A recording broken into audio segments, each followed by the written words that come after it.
Hey everyone, so in today's video, I'm going to be showing you how to insert the Omnipod insulin pump.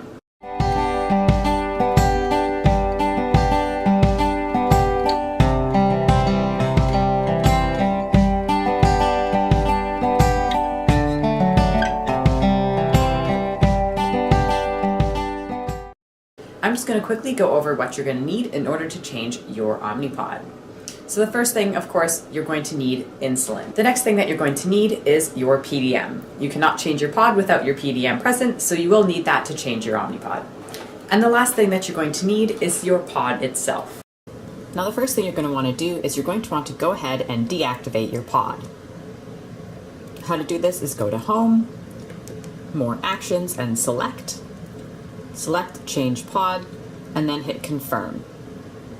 Your pod will then be deactivated and you'll be able to hear it beep.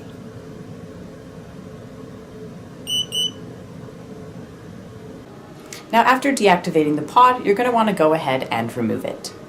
Removing it is relatively easy. You just want to peel up a little bit of the adhesive here and slowly peel it off. It is pretty sticky, but that's good because it means that you don't have a problem having it stick for those 3 days. Once your pod is removed, you're going to want to hit Next, and then you can move on to the next step. Now, you should be back to your status screen, and it'll say no active pod. Would you like to activate a pod now? And I'm going to hit Yes. Now, you're going to want to fill your pod with insulin. So first, I'm just going to open up the pod. In here, you will have your pod itself, as well as this large needle. This needle is only used for getting the insulin in your pod. It does not go into your skin at all. Now I'm going to take my insulin, remove the cap of the needle, and slowly fill up the needle. I always fill mine into about 125 units because I find that if I fill it to the whole 200, I would not use it up by the time that the pod expired and I would end up wasting insulin. So for me, filling it up to 125 lasts me 3 days and I don't waste any insulin. So now I'm going to go ahead and insert the needle into the vial. Now holding them together with a firm grip, I'm going to slowly pull the plunger down. Once I've reached 125 units, I then remove the needle from the insulin. Now as stated on the PDM, you're going to want to fill up the pod with insulin, and you'll hear 2 beeps. You're going to want to put the needle completely vertically into this little hole right here, and there's going to be a little bit of a pressure, and then you'll be able to feel it slowly slide in.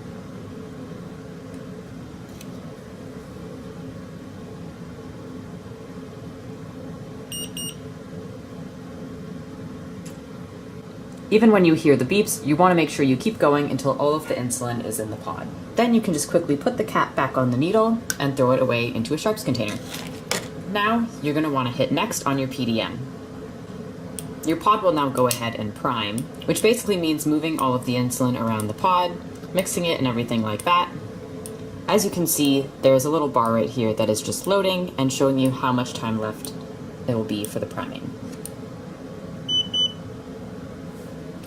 Now that that is completely done, you're going to want to remove the needle cap. This will take a little bit of pressure. You just want to take it and snap it back. And now you're also going to want to remove the adhesive backing.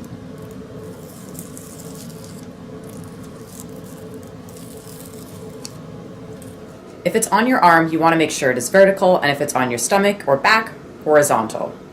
So you're just going to want to hold it like this and then slowly apply it where you would like your pod to be.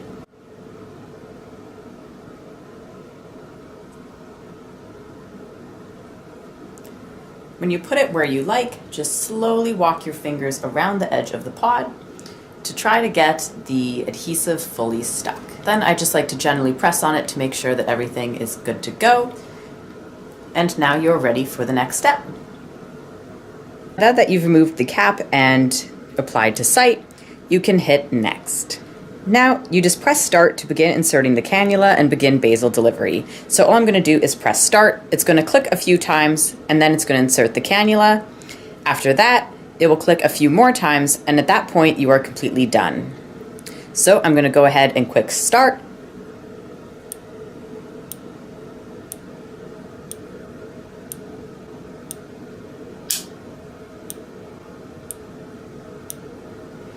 Now it's going to ask you whether or not your pod has been correctly inserted.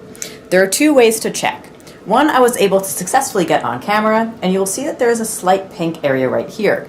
This is the part that holds the cannula.